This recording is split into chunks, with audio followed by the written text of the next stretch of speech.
Hey, what's up? Dusk here. So I wanted to talk about all the videos that have been making the rounds about people complaining about the current state of the game. I've seen videos on the skill-based matchmaking making the rounds, people saying that that's the issue with Dead by Daylight. And I wanted to offer my insight as someone who's played the game since 2016, although I did quit in 2018 because I got tired of the way Behavior was handling the game. But I have come back recently and am playing the game seriously for the first time since then. Even though I have kept track of the game and played periodically, I'm actually playing seriously now because the game is actually pretty fun compared to how it's been in the past, which does create a weird position where I'm having fun, but it seems like most of the rest of the player base is not, or is a little upset with things. That really can only mean one thing, and that the primary issue with the game is that it's stale, which is why someone like me is having fun, because I am coming back from a big break, so everything is fresh. I'm not feeling the staleness of the game. But of course, that alone isn't really enough evidence. So let's walk through a lot of the things that have happened with Dead by Daylight over the years, and I'm going to use skill-based matchmaking as the flagship example that's going to help us understand exactly what the problem is in Dead by Daylight. So let's go all the way back to 2016 when the game first launched. When it first came out, there was no skill-based matchmaking, there was only the ladder. And the launch ladder was super shallow. It was really easy to climb, and pretty much anybody and everybody would eventually get to rank 1. It was really easy, and the endgame screen was super vague with not very many numbers or statistics, and it really tried to paint the picture of yay, everybody wins. And that was great for 2 weeks, but people started to push back pretty quick and request a more interesting ladder that felt more impactful and made it feel like rank 1 at least meant a little bit. And that's when the devs went to work and created the emblem system. And they gave it a few passes and iterated on it a little bit, but eventually they had something where you had a lot of different categories you could score in, and it was actually kind of difficult to get to rank 1. You had to actually put in some kind of effort and get good at the game. And that was great, but it did lead to another issue. You see, as players who were more skilled or wanted to get more skilled started to pool up, in the red ranks, they pushed each other to get even better. So you got this pool of really skilled players. But the ranked ladder resets every month. So at the beginning of every reset, all those skilled players would go back to rank 20 with all the casual players, and this led to something called Hell Week. That's what the casual players actually called it. They called it Hell Week, and many of them stopped playing the game during that week until all the red rankers, could move up the ladder and kind of get out of the shallow end of the pool or the casual end of the ladder, and then those players would come back. Obviously, that's a problem for the developers when you have a large chunk of your player base just not playing your game for an entire week every single month. So it was something that they needed to address.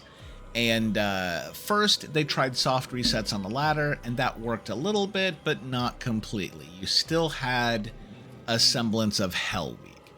And that's where skill-based matchmaking and the hidden MMR came in, because it was something that they could put into the game that did not reset every month, meaning that your skilled players would reset on the ladder, but they would stay matched with other skilled players.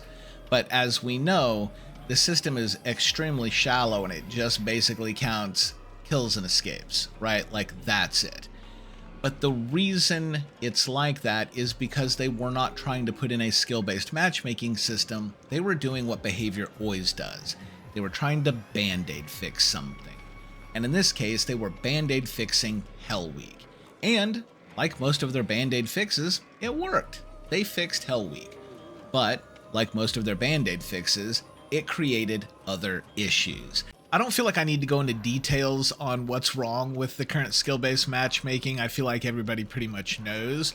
So I'm just going to point out that you can see the difference between properly fixing something or creating a system as opposed to just band-aid fixing something, right? When it's a band-aid fix, it's really shallow, it's quick, it's easy, and it causes additional problems. Now, before I go on about some of the other band-aid fixes, I do want to take a moment to talk about the early years of Dead by Daylight, because there was a time when behavior did actually fully address core game mechanics and actually fix them. The original map designs had really nasty true infinites, and so they set about redesigning every single map in the game from the ground up with a brand new design philosophy. And that paved the way for some of the really good map locations that we currently have. And of course the emblem system. But something happened, because it seemed like this whole idea of like properly fixing things disappeared,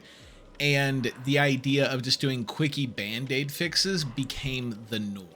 So now you might ask the question, well, what's actually wrong with band-aid fixes if they work? Well, the biggest problem with band-aid fixes is that they create restrictions, whereas actually fixing something and working on core mechanics creates platforms. I'll give you a really good example. When tunneling was something that they wanted to curb, they added Decisive Strike to the game. Decisive Strike was the band-aid fix, the way you dealt with the problem. So you had to take that perk. That meant that you really now only had 3 perk slots left out of your 4. So you got restricted. You now had less perks because the band-aid fix was occupying one of your perk slots. And this brings me to like the main point that I'm really trying to drive home.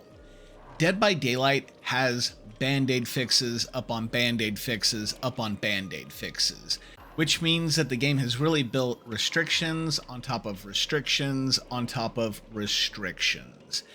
This is why you keep seeing killer kits come out that are just, you know, rehashed versions of other killer kits and abilities, why perks are just different versions of other perks, because the band-aid fixes that are all in the game do not work with brand new mechanics.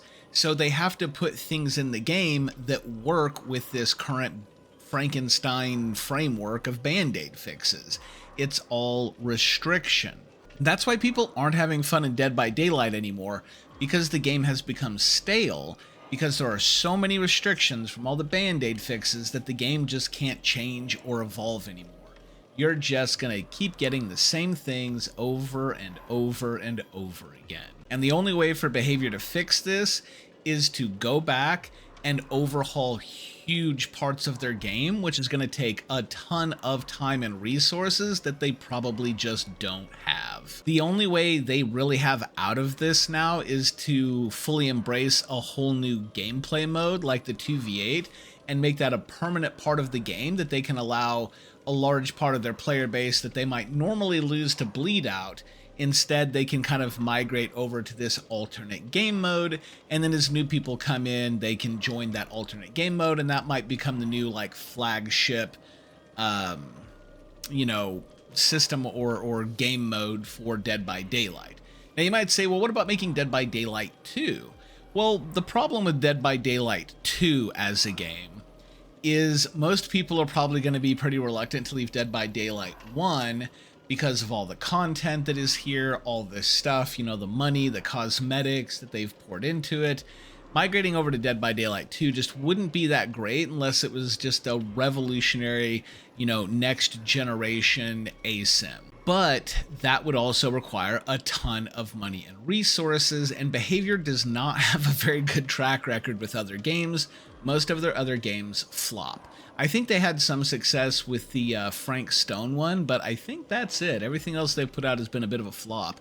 So that would be a pretty huge gamble for them to put, you know, the remaining resources into like a sequel follow-up and then just to have it flop. And then if Dead by Daylight 1 continued to bleed out players because they didn't pour those resources into the base game, that could leave them just dead in the water with nothing left and nowhere to go. But for the most part, it does look like Dead by Daylight is probably just going to hit a wall and slowly peter out and die. That said, this isn't going to be quick. It's not like, oh, Dead by Daylight's got 6 months left to live. They've probably got years of life left in them because the player base is just that big at this point. So like if you're a current Dead by Daylight player, the game's not going anywhere anytime soon. You know, minimum probably 3 years left in the game, unless behavior just really gets crazy and just abandons the game. Time to retire. And you know what? That's not a terrible option for them either. It would be sad for players, but there are other games that are coming out. Don't you worry. There will be other asymmetrical horrors, and eventually someone will get it right. Anyway, that's pretty much going to be it for this video. Thanks for watching, everybody, and I hope we see you in the next one.